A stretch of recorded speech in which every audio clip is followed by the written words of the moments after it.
Good day mga kadagat. Ato na makita karon ang mga fishing boat.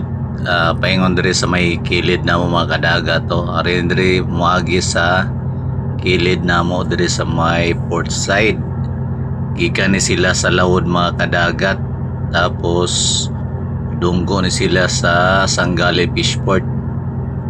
Nagauna kining kuan mga kadagat to, naguna mo ni ang porciner o niya katong mag-area o pukot mga kadagat. Tapos yang giguyod ning tulo ka upat guyod ning upat ka buok dai tulo ka light boat o isa ka skip boat, bali upat niyang giguyod mga kadagat. Guyod ni niya kay para makasave ni sila og diesel kay mahal na kayo ang diesel karon. So isa lang ang nag-andar maura ning porciner, ipaguyod na ning tulo ka buka upat day. Paguyod ning upat, tulo ka light boat o isa ka skip boat. So mo ni mga kadagaton yagi diri sa may kilid namo. Paingon ni sila sa fishport at doon ni sila mudunggo dito sa fishport mga kadagat. Mo ni porciner kaning gauna kaning dako porciner na siya. Tapos kini mga gagmay mo ni ang light boat. Mo ni porciner nasa likod niya mo na ang kuan mga kadagat. Ang pukot niya mo na mo i-area kung magkuhan na ning kuhan light boat mo, signal ng light boat nga daghan ng kuhan isda sa area niya.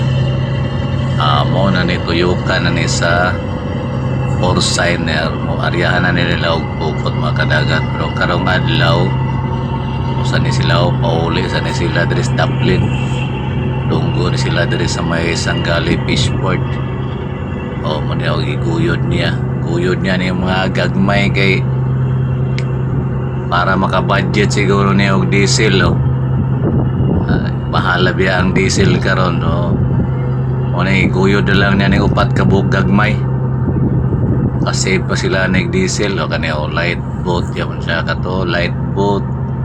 Tapos kaning last nga gamay mao na agatong skip boat nila mga kadagat. Ang gamay mo niya pangguyod niya ni mga light boat ni. Nagauna na ang porciner ni light boat ni gagmay. Okay, light boat ni ang tigpasiga o kuan magabi na para muduol ang mga isda. Mo ni mga kadagat miagi diri duol kayo sa amoa. Ni sila para dunggo na ni sila sa fishport. Mo ni mga kadagat tuwa na layo-layo na porciner, tuldo na siya dito sa pantalan at nag fishport ni sila. Tapos taw-taw dani pang-area ra po nila mga lubid kay dol-dol naman sa pantalan.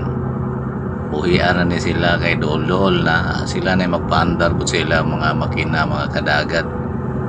Mo ni kaning gamay last mo ni ang skip boat mga kadagat, skip boat ni siya. Ning gauna mo na ang light boat. So mo ni sila gipangguyod ni sila. Patkabuok giguyod sa porciner para maka-budget sila og diesel mga kadagat. Mo ni tirada nila kay mahal na kayo ang diesel karon. Grabe na yung pagsaka sa presyo aning diesel. Isa ka litro mahal kayo 100 plus. Grabe paldog yung mga negosyante ba, mahal kayo ang litro. Tuoy taong kayo ni mga kuan pod. So mula update ito mga kadagat. Salamat sa inyong suporta. Thank you so much for watching mga idol. Have a great and blessed day.